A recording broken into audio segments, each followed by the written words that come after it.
吴英杰在邦哥县调研督导时强调，脚踏实地巩固提升脱贫攻坚成果，向党和人民交出一份合格答卷。西藏新闻联播推出决战决胜脱贫攻坚县区委书记访谈录，今天播出堆龙德庆区落实4个不摘，巩固提升脱贫成效。西藏日报发表评论员文章，焕发感恩奋进的磅礴力量，决战脱贫攻坚系列评论之7。齐扎拉在日喀则市就特色产业发展等进行调研，丁叶县在申扎县调研脱贫攻坚工作。全国大学生校联招聘月活动为我区高校毕业生提供近6万个就业岗位。您好，观众朋友，这里是西藏卫视，欢迎收看西藏新闻联播节目。今天是2020年4月26号星期天，下面来看详细内容。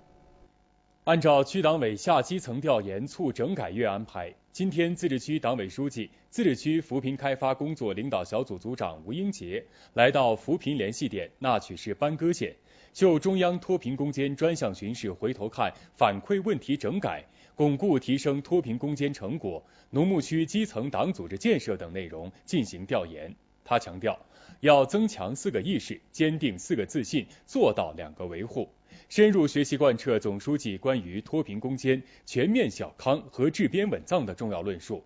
坚持以人民为中心的发展思想，以正确处理好13对关系为工作方法，脚踏实地、实事求是，坚持问题导向，切实巩固脱贫成果，不断增强群众的幸福感、获得感、安全感，向党和人民交出一份合格答卷。区党委常委秘书长刘江陪同调研。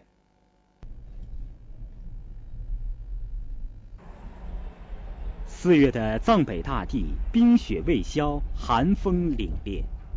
吴英杰首先来到海拔4700多米的邦哥县普保镇多尔格村。多尔格村牧业合作社坚持以牧业为基础，实现多种经营发展模式，在加大牲畜出栏同时，开展了运输、餐饮、民族手工业等项目。成立8年来，实现群众现金收入从1400元增长到1.1万元，有效带动群众实现整村脱贫，被评为国家级合作社。吴英杰认真听取汇报，详细了解当地脱贫攻坚合作社带动群众增收和基层党建情况。群众收入来源有哪些？全年牲畜出栏有多少？幼畜和母畜占多大比例？吴英杰与县乡村3级书记和驻村干部一起一项一项的算，分析梳理多尔格村的资源优势、发展潜力和存在短板，帮助群众算致富账、谋幸福路。吴英杰强调，要立足实际，合理规划，精准谋划好脱贫产业项目，把脱贫攻坚的实际成效落到凝聚人心、改善民生上来，把总书记对西藏的关心关怀落到实处，把好事办好让群众说好，让各族群众发自肺腑地说习近平总书记好，中国共产党好，社会主义制度好，祖国大家庭好，民族团结好。坚定感党恩、听党话、跟党走，要认真贯彻中国共产党支部条例，以建成听党话、跟党走、善团结会发展、能致富保稳定、遇事不糊涂、关键时刻起作用的坚强战斗堡垒为抓手，不断加强农牧区基层党组织建设。要旗帜鲜明，消除14大烂利用宗教所产生的负面影响，教引导群众理性对待宗教，把主要精力用在发展生产、改善生活上来，用勤劳双手过好今生幸福生活。吴英杰随即走进牧民群众古如煎餐家中，详细了解家庭收入和生活水平等情况。去年家里收入多少钱？生活过得还好吧？去年通过合作社分红和草场补贴，一共收入8万多元。衷心感谢习总书记，感谢党中央。全年家里产了多少酥油，卖了多少钱？去年家里产了70斤酥油，全部自家使用了。听了古如煎餐的介绍，看到一家人生活富足，家里收拾得干净整洁，吴英杰很高兴。他指出，随着我区农牧民群众生活质量不断改善，广大基层党员干部、驻村工作队员要解放思想、更新观念，加大教育引导，鼓励大家逐步改善传统生活和饮食习惯，降低油脂和肉食摄入量，树立良好健康意识。同时帮助大家算好经济账，加大畜牧产品的商品转化率，进一步提高群众现金收入。吴英杰在检查多尔格村安全饮水工程建设情况时强调，各级各部门要把群众的冷暖时刻放在心上，下大力气解决突出问题，补齐短板弱项，从细节入手，切实为群众解决困难，提供方便。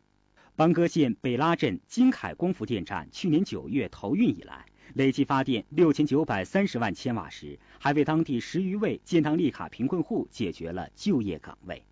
吴英杰了解电站生产经营和带动群众增收情况后强调，要正确处理好企业增产提效和改善企业职工福利待遇，促进农牧民群众增收的关系，依托当地特色优势资源发展产业项目，吸引更多群众就近就便融入产业发展，带动群众增收致富。在听取邦哥县工作汇报后，吴英杰对邦哥县近年来脱贫攻坚工作取得的成绩表示肯定，指出坚决打赢脱贫攻坚战是习近平总书记和党中央交给我们的一项光荣而神圣的重大政治任务。当前脱贫攻坚已经进入决战倒计时，我们一定要强化政治担当，落实好以人民为中心的发展思想，巩固好脱贫攻坚成果，确保各项目标任务如期完成，确保坚决打赢脱贫攻坚战和全面小康收官战。吴英杰强调，要用心学习领会习近平总书记和党中央决策部署，把握核心要义，增强贯彻落实的思想自觉、政治自觉、行动自觉。二要立足当前，着眼长远，要充分考虑邦哥县实际，针对邦哥县海拔高、人口多、草场少等实际问题，脚踏实地、精准谋划畜牧业发展，实实在在加大科技创新力度，加快发展冷链技术，改变传统冬宰习惯，缩短牲畜出栏周期，通过改革创新不断壮大畜牧产业发展，不断延伸产业链条，优化产业格局，完善产业脱贫机制。要正确处理好农牧民城镇就业和就近就便、不离乡不离土、能干会干的关系，让高原畜牧业成为藏北脱贫富民的强大动能。三要推动一乡一社、一村一河等合作组织健康发展，充分用好国家政策，做好资金测算、成本核算，不断扩大再生产，不断提升经济效益，带动群众持续稳定增收。四要以开展脱贫质量回头看为抓手，全面推进扶贫领域问题清零，以高质量脱贫成果迎接国家脱贫攻坚普查。五要狠抓既定维稳部署，确保社会大局和谐稳定。六要把就业工作放在首位，加大就业培训力度，强化教育引导，加大农牧民外出务工组织力度，确保群众通过稳定就业脱贫致富。七要以务实的作风推进各项工作，力戒形式主义和官僚主义，为巩固脱贫成果提供坚强作风保证。八要强化党建，助力脱贫攻坚，充分发挥基层党组织、战斗堡垒和共产党员的先锋模范作用。在常态化疫情防控中，全国各地不断打通堵点，破解难点，精准施策，化危为机，复工复产达产全面推进。央视新闻联播4月25日在迎难而上创新发展系列报道中播出了报道，西藏稳就业，推动扶贫产业复工复产。下面请看央视的报道。围绕稳就业保民生，西藏全面推进扶贫产业，尤其是小微企业复工复产。拉萨市北部的当雄县羊八井镇位于念青唐古拉山脉脚下，地热温泉资源丰富，是西藏著名的温泉康疗景区。受新冠疫情影响，镇上的温泉景区都暂时关停了。像他们的话，就是一直没有工作，然后到家里面的话，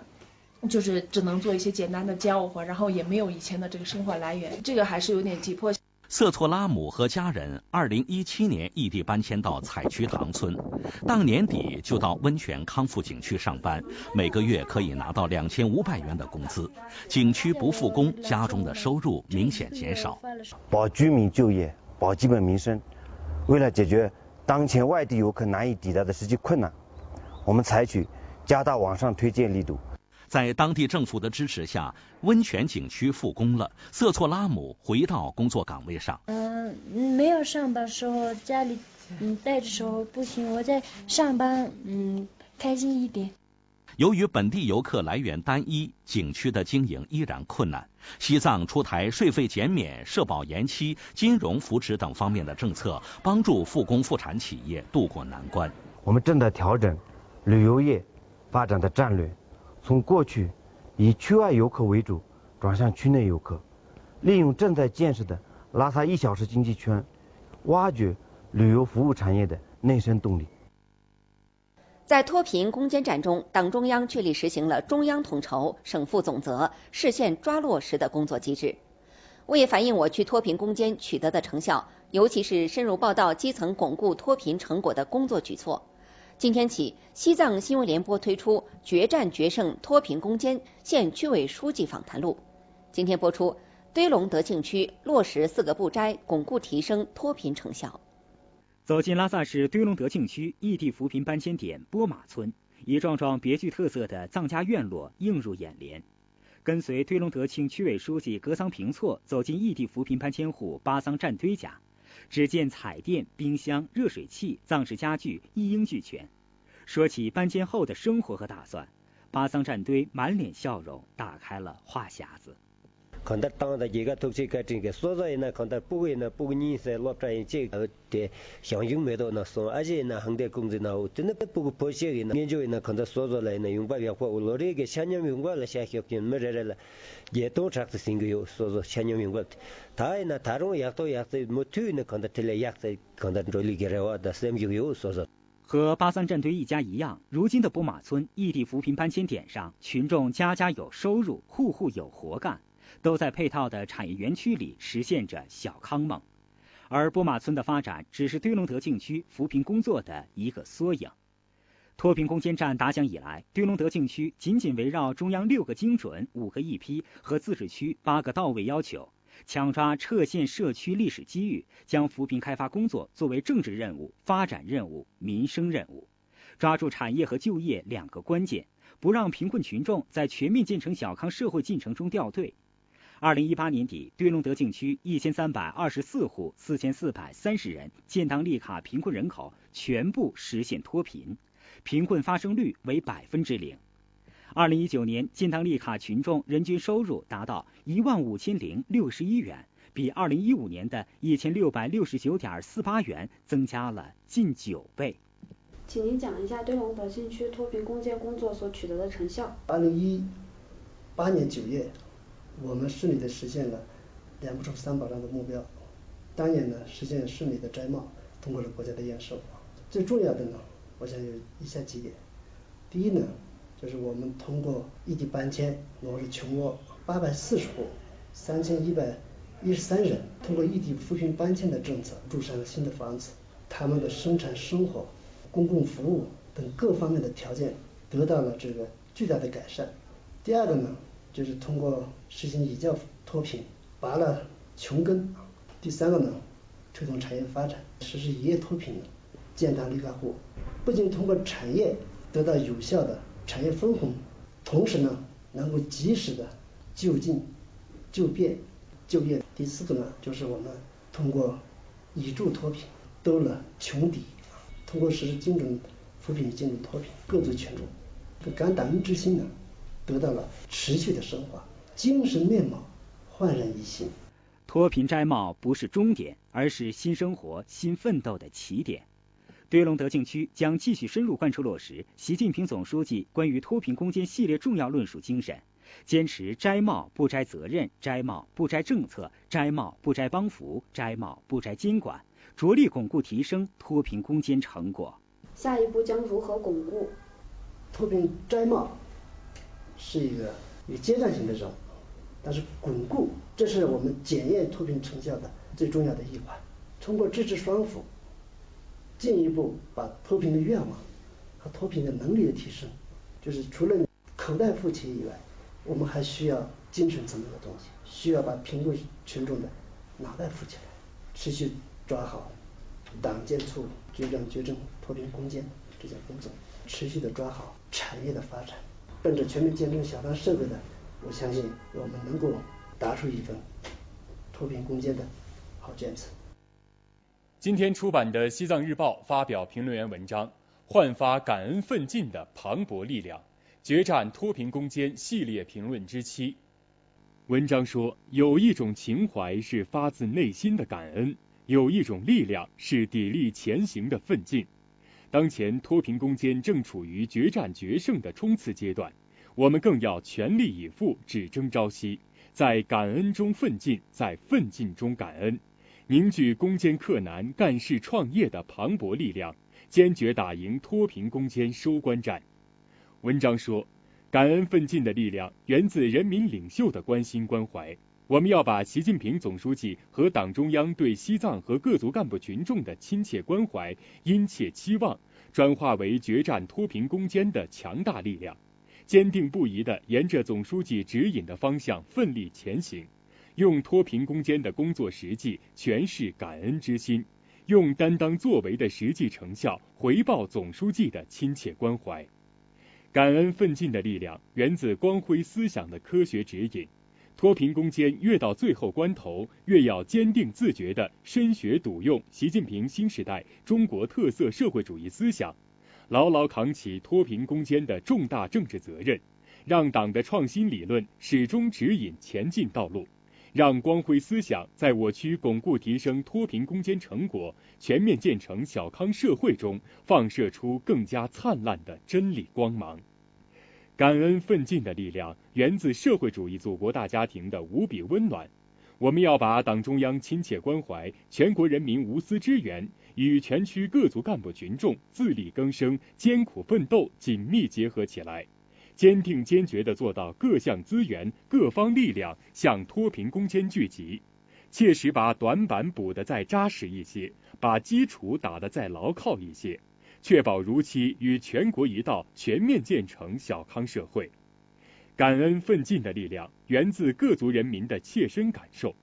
西藏各族人民深深懂得，没有伟大的中国共产党的英明领导，就没有各族人民的一切。各族人民对人民领袖的爱戴之情，对党和祖国的感恩之心，源源不断地转化为奋勇前进的内生动力，转化为决战决胜、脱贫攻坚的铿锵脚步。文章说，格桑花迎着红太阳，三江水唱着欢乐曲。让我们更加紧密地团结在以习近平同志为核心的党中央周围，感恩奋进，苦干实干，坚决夺取脱贫攻坚战全面胜利，确保如期全面建成小康社会，开启全面建设社会主义现代化西藏的新征程。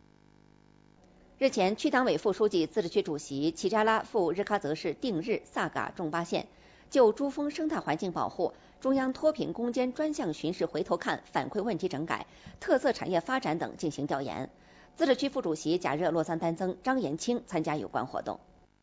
在定日县协格尔镇异地扶贫搬迁点，齐扎拉一行分组随机入户走访，详细了解搬迁群众家庭基本情况。他说，今天的幸福生活离不开习近平总书记和党中央的关心关怀，勉励大家要靠勤劳的双手创造新的更加美好明天。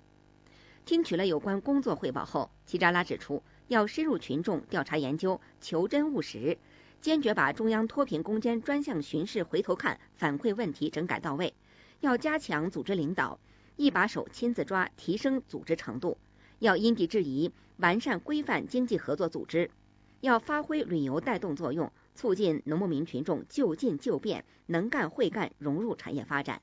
要加强宣传教育引导，共同保护好珠峰区域生态环境。齐扎拉还实地查看了萨嘎县霍尔巴洋养殖基地、仲巴县珠峰霍尔巴洋原种场养殖状况，详细询问幼畜繁育、运行成本、群众参与等。他指出，要大力发展设施牧业，实施规模倍增计划，延长产业链，提高附加值，加大金融保险支持，提高抗风险能力，实现高质量发展。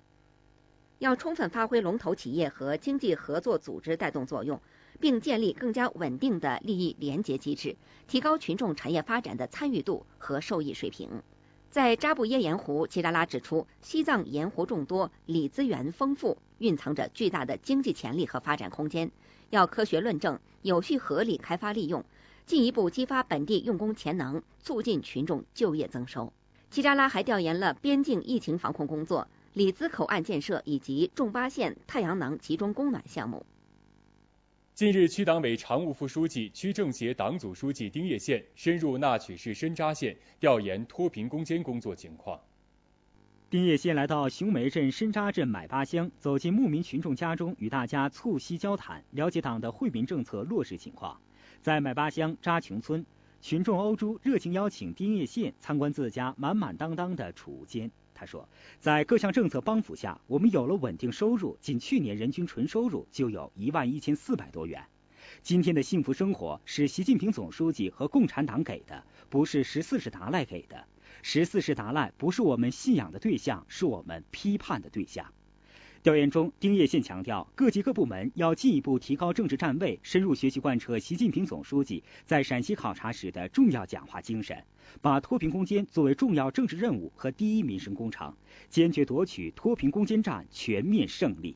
要进一步压实主体责任，紧盯中央巡视组反馈的问题，突出压实责任和脱贫监督，解决好各项重点难点问题。要进一步做好与乡村振兴有效衔接，以推进乡村产业、文化、生态、组织振兴为抓手，推动扶贫产业做大规模，提升效益，加快教育、医疗、基础设施、公共服务等配套建设，为稳定脱贫奠定基础。要进一步激发群众内生动力，加强国家通用语言文字教育，强化民族团结宣传教育，注重中华优秀传统文化、革命文化、社会主义先进文化结合，政策扶持与自力更生结合，引导脱贫群众依靠勤劳双手创造幸福生活。要进一步加强基层党建，强化思想政治引领，既管肚子又管脑子，为巩固脱贫攻坚成果提供坚强组织保障。期间，丁业宪来到博祥时代广场、扶贫产业中心建设项目工地、医院、学校、国安指挥部等地，考察了申扎有关工作开展情况。为促进高校毕业生就业，根据自治区党委政府安排部署，自治区工商联积极向全国工商联申请，协调内地民营企业首批为我区开放6万多个高校毕业生就业岗位。3月30号起，全国工商联启动为期1个月的大学生线上校联招聘月大型公益活动。自治区工商联积极向全国工商联申请，协调5万多家国内知名企业为我区开放6万多个高校毕业生就业岗位，并开通西藏自治区大学生就业通道。可以通过西藏自治区工商联联合网进去，点进去之后会出现一个2020年大学生就业线上校园招聘活动月网站。此次提供的职位也是比较多的，企业都是国内比较知名的企业。招聘面向本科及以上学历毕业生，一般不要求有工作经历，突出应届毕业生需求。全国工商联已协调各企业人力资源部，对通过西藏专门通道申请就业的西藏籍大学毕业生给予优先考虑、优先录用。进行了积极的衔接和协商，我们已经把2020年西藏高校毕业生的就业的信息相关的一些资料都已经提供给全国工商联。西藏自治区高校还可批量上传毕业生信息，供有需求的企业选择对接。同时，对就业目标特别明确的西藏籍高校毕业生，自治区工商联可根据毕业生需求、事情与企业单独对接推进。校联招聘月呢，重点考虑西藏的就业方面的需要，就比如说我就想去这个企业，但是呢，在这个条件上可能有不符合的地方，说我们可以通过西藏工商联专门的跟企业进行对接联系。我们跟这个全国工商联相关部门协商，将这个招聘月已经延长到2个月。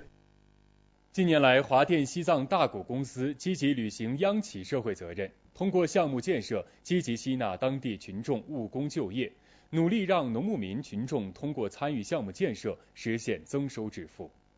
在山南桑日县大谷水电站施工现场，机器轰鸣，吊车穿梭，焊花闪烁，一片繁忙景象。作为项目承接单位，水电9局、华电西藏项目施工局主动吸纳100多名当地群众参与项目建设，还为大家进行了岗前技能、安全等培训。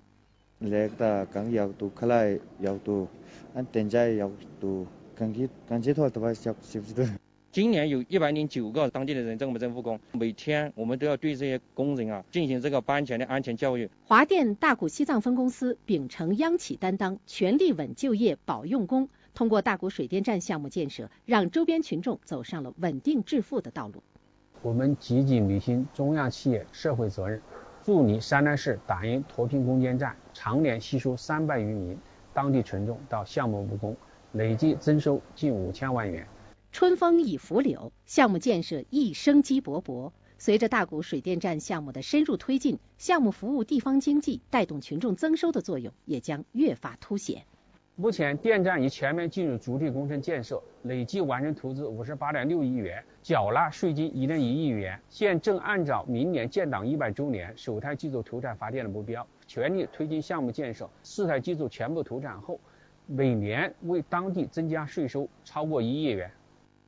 近日，自治区副主席兼参先后深入拉萨市城关区、达孜区当雄县，对牦牛品种改良技术研发和良种推广、牦牛产业和肉奶生产等工作开展调研，要求各级政府要认真贯彻中央1号文件精神，落实自治区党委政府关于产业结构调整的决策部署，大力实施肉奶倍增行动，促进农牧业产业增产增收增效。日前，自治区政府召开全区清理拖欠民营企业、中小企业账款工作电视电话会议，对我区清欠工作进行再动员、再部署。自治区副主席汪海洲要求各有关部门要本着对党和事业高度负责的态度，充分认识推进清欠工作的重大意义，强化协同和督办落实，凝聚工作合力，确保按期完成全年清欠目标任务。